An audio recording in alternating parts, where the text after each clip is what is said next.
When I first saw Earth, I didn't expect it to look alive. From the viewing deck of the GCU Andromache, the planet wasn't just another orb of water and rock, it was breathing. There was something in the way the clouds moved, deliberate, almost theatrical, that unsettled me. I'd been assigned to the Concord Union's observation corps for nearly 3 cycles, and I'd seen dozens of emerging civilizations. They all followed the same rhythm: slow growth, clumsy attempts at industry, broadcast noise bleeding into the void. Earth was supposed to be no different. Yet there was an undercurrent I couldn't shake. I was alone when it happened, running a systems check on the long-range sensors, staring through the viewport at the swirl of oceans and landmasses below. Then the signal came. At first, I thought it was interference, a messy spike in the comms array. But the Andromache's AI flagged it instantly. * deliberate transmission detected. Origin: Sol 3. *. I pulled the data up, expecting the usual human babble, the endless slurry of their primitive radio chatter. Instead, there it was. A message. Sharp. Clean. Encoded in Galactic Trade Standard, a language that had taken my species centuries to learn. Welcome. Just that. And then, as if to add insult to the absurdity, a tiny symbol appeared beneath the word, a human emoji, as I would later learn. A face with one eye closed, one eyebrow arched. A wink. I froze. My crest feathers stiffened. My throat tightened as I stared at the message. It couldn't be real. Humans weren't supposed to know about us. According to every Concord intelligence file, their development curve placed them centuries, centuries, from noticing our presence. And yet here they were, not just aware, but apparently waiting. The deck door slid open behind me. A senior officer, Commander Telleth, stepped in, his mandibles twitching in irritation. "Report," he barked. I hesitated, my claws tapping against the console. "Sir, you need to see this." His eyes darted across the screen, and for a heartbeat, his entire posture changed. The usual cold detachment of Concord command officers slipped, replaced by something I had never seen in him before, something close to fear. "Did the humans just wink at us?" I whispered, the words escaping before I could stop them. The command deck went silent. Technicians, officers, even the AI processing cores all seemed to pause, as though the very ship was holding its breath. Earth hung there in the viewport, serene and blue, as if nothing had happened. But the message glowed on the screen, undeniable, and in that quiet moment a single thought took root in my mind, one I couldn't banish no matter how hard I tried. Humans weren't just looking back, they wanted us to know they were looking. Protocol forbade contact. Observation only. No interference. Those were the rules carved into every Concord cadet from the moment we stepped into the academy, and I had never once questioned them, until the day the humans broke them. 3 Earth orbits had passed since that first transmission, 3 long cycles of our fleet drifting silently in the shadows of their system, collecting data, analyzing patterns, debating endlessly about what the message could mean. The Council assured us it was nothing but a curiosity, an anomaly in an otherwise primitive species development. We were instructed to continue as if nothing had happened. But the humans didn't care for the Council's rules. It happened near Jupiter, where the Andromache was running a low-energy drift to avoid detection. The alarms triggered first, a proximity alert, fast-moving object, closing in hard. Before we could even react, it was there, a vessel, small by Concord standards, but moving with a speed and precision that set my quills on end. It wasn't some old chemical rocket, either. Its drives were unfamiliar, a strange hybrid of technologies that shouldn't have been possible for their level of advancement. We scrambled to cloak protocols, but it was too late. The human craft didn't just intercept us, it matched our vector like it had been waiting. The boarding alert blared through the Andromache. I was a junior xenologist, barely 3 cycles out of training, and the moment my name lit up on the roster, my throat went dry. They were sending me to the airlock. "Do not engage," my handler hissed, gripping my shoulder so tight his claws dug in. "You are not to speak, not to react. Do you understand? If they try to communicate, you remain silent." I nodded, though my pulse was hammering against my ribs. The humans boarded anyway. The airlock door opened with a hiss, and there she was, the one who would change everything. A tall female human, her face partly hidden by the helmet of a patched-together spacesuit. Her suit wasn't uniform, It was a collage of symbols and emblems, some bright and new, others faded and worn, like fragments of a dozen different histories sewn together. She looked around briefly, then locked eyes with me. I froze. There was no hesitation, no fear in her gaze, only a sharp, measuring intensity. "We know you're watching," she said, her voice carrying through the translator with unsettling clarity. "We don't mind." The words hit me like a blow. How did she know our language? How did she know we were here? My training screamed at me to stay silent, to remain the perfect observer, but the question clawed its way out of me anyway. "How do you?" She smiled then, the kind of smile I'd never seen on another species. It wasn't warm, it wasn't reassuring, it was amused. "We've been watching you too," she said. And for the first time in my career, I wondered if we weren't the observers at all. Back on the Andromache, the command deck was chaos. No one wanted to be the one to admit what we had just witnessed, but no one could deny it either. Officers barked over one another, their voices overlapping like static. How could they breach Concord encryption? How did they know where we were? Who gave clearance for that boarding? No one had answers, not even Commander Tellith, and that terrified me more than anything. I sat at my console, trying to make myself small as the arguments raged around me, but my mind kept drifting back to that human smile. There had been something behind it, something I couldn't read. Most species wear their intent plainly if you know where to look: crest positions, tail movements, pupil contractions. Humans were different. Their faces were masks. Their smiles could mean joy or threat, warmth or mockery. That smile had been none of those things. It had been deliberate. I pulled up the feed from the boarding encounter again, hoping for some clue I had missed. That's when the second message came. Every screen on the bridge blinked at once, as though the ship itself had hiccuped. Then the text appeared, clean and calm, projected in crisp galactic trade standard across every display. Asterisk, don't be afraid. We're only curious. H, asterisk. That was it. No elaborate introduction. No threat. Just those words, followed by a single letter, H. No one knew who or what H was. The human leader from the boarding? A government? A council? Some kind of collective identity? The Concord databases had nothing, and that alone made my stomach knot. "Is it a signature?" someone muttered. "Or a warning?" another officer asked. Commander Tellith ordered the message scrubbed from the primary logs, but it was too late. The crew had seen it, and whispers began before the echoes of his command had faded. I heard them in the mess hall, in the maintenance shafts, even in the quiet corners where junior officers like me were supposed to keep our heads down. What if they're not reacting? What if they're leading us? They knew our encryption keys. They shouldn't even know the Concord exists. That thought haunted me more than I wanted to admit. Humans weren't supposed to be capable of this, not yet. Our files described them as fractured, still warring over borders and resources, still bleeding one another over flags and faiths. A species distracted by their own noise. But what if that was the distraction? What if the chaos was the surface, and beneath it something far sharper was moving? I stared at the words again on my private console, the casual calm of that final sentence. "We're only curious." No one in the Concord said it out loud, but I felt it in the air like static before a storm. The humans weren't asking for permission to join the game. They were already playing. Weeks passed, and the unease only grew. The Andromache drifted on its prescribed path, running silent like every Concord observation vessel, but there was no comfort in routine anymore. Every console ping, every sensor anomaly made the crew twitch. None of us wanted to say it aloud, but we all felt it. The humans weren't going away. Reports trickled in from other ships stationed across the Sol system.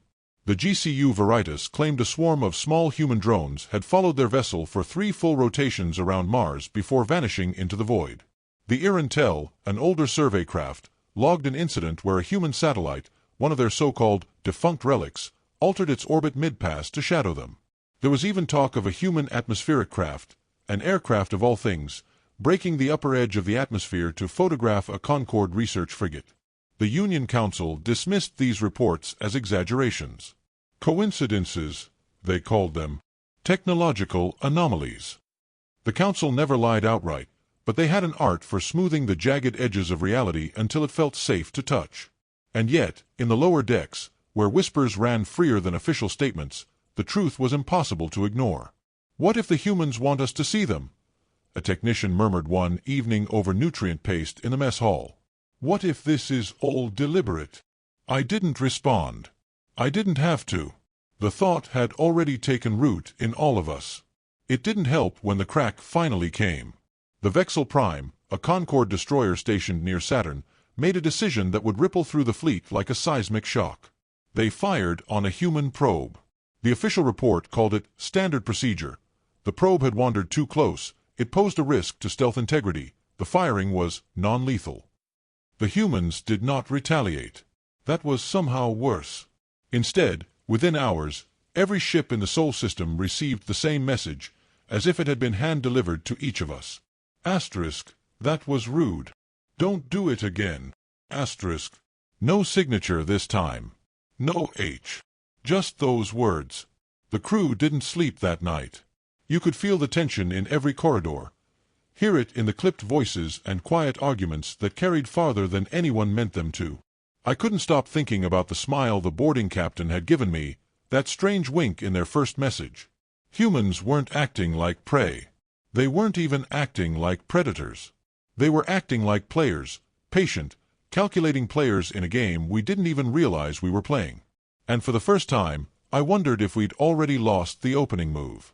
We left Earth under a silence that pressed against the hull, heavier than any atmosphere we'd passed through. The briefing logs would call the mission inconclusive. The Council would later call it a preliminary step in outreach. But all of that felt like deliberate understatement, the kind bureaucrats cling to when the truth is too big to name. I sat at my station, watching the blue and white planet shrink in the viewport, feeling like we'd stolen something just by being there. The humans had told us things, not much, but enough to leave cracks in the Concord's illusion of control. We've been erasing ourselves. That sentence looped in my mind like a transmission stuck on repeat. They hadn't just been hiding from us. They'd been hiding from everyone. And yet, for reasons they never explained, they had decided to stop. The Council's questions began before we even cleared orbit, pinging across secure channels, demanding answers, demanding reports. I wrote mine carefully. I trimmed the edges, softened the implications. I avoided that phrase, asterisk we've been erasing ourselves asterisk, because I knew how the Concord would react to it. Fear disguised as outrage, policy disguised as calm. But there was something else I couldn't soften. As we broke into high orbit, the final transmission came through, not on the ship-wide comms, not on an official channel, but directly to my console. A video feed. Earth filled the frame, its clouds swirling like living breath, oceans glinting as though the planet itself was aware of being watched. Then her face appeared, the human captain, the same one who had boarded us, who had stood on that island, who had whispered in my own tongue words she shouldn't have known. She didn't speak this time. She just looked into the camera, her expression unreadable. Then she tilted her head ever so slightly, and winked. No words. No explanation. Just that small, deliberate gesture. It shouldn't have meant anything. It shouldn't have made my crest feathers stand on end, or made my breath hitch in my throat. But it did. Because it wasn't arrogance. It wasn't mockery. It was a promise. I stared at the frozen frame long after the feed ended, feeling something shift under my skin. The Concord believed they were managing humanity, studying them like specimens in a sealed glass jar. But I wasn't so sure anymore. Humans weren't asking for a place in the game the galaxy had been playing for millennia. They weren't seeking permission to step onto the board. They had already made their move. And as the Andromache drifted beyond the pale blue, I couldn't shake the feeling that whatever the humans were planning, they weren't planning it alone. We left Earth under a silence that pressed against the hull, heavier than any atmosphere we'd passed through. The briefing logs would call the mission inconclusive. The Council would later call it a preliminary step in outreach. But all of that felt like deliberate understatement, the kind bureaucrats cling to when the truth is too big to name. I sat at my station, watching the blue and white planet shrink in the viewport, feeling like we'd stolen something just by being there. The humans had told us things, not much, but enough to leave cracks in the Concord's illusion of control. We've been erasing ourselves. That sentence looped in my mind like a transmission stuck on repeat. They hadn't just been hiding from us. They'd been hiding from everyone. And yet, for reasons they never explained, they had decided to stop. The Council's questions began before we even cleared orbit, pinging across secure channels, demanding answers, demanding reports. I wrote mine carefully. I trimmed the edges, softened the implications. I avoided that phrase, we've been erasing ourselves, because I knew how the Concord would react to it. Fear disguised as outrage, policy disguised as calm. But there was something else I couldn't soften.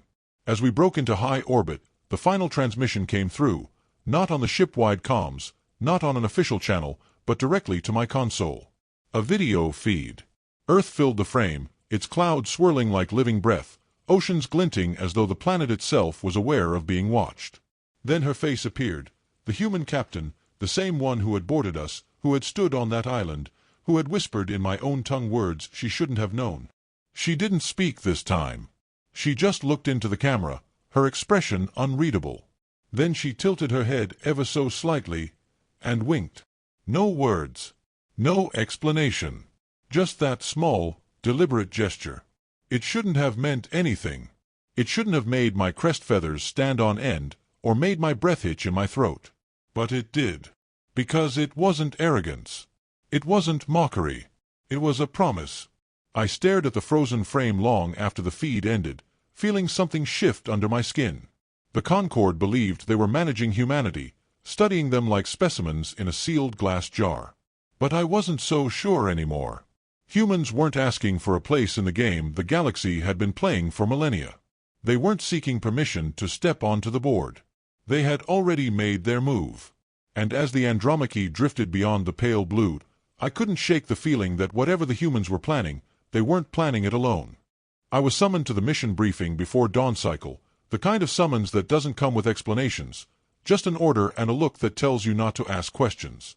When I entered the chamber, the atmosphere was heavier than the recycled air should have allowed. High-ranking officers lined the table, their voices low, their posture stiff. In the center of the room was a single word on the holo-display, outreach. The Concord rarely used that term. It wasn't an assignment. It was an admission. Outreach mission meant someone, somewhere, was nervous enough to break our own rulebook, but not brave enough to say it aloud. I was barely listening when they explained the details. I was too focused on the undertone, the things they weren't saying.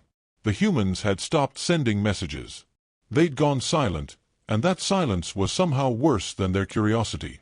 Our ship descended under stealth shielding, every system throttled down to bare minimums. We were supposed to be invisible, undetectable. And yet the moment we breached the upper atmosphere, they were there.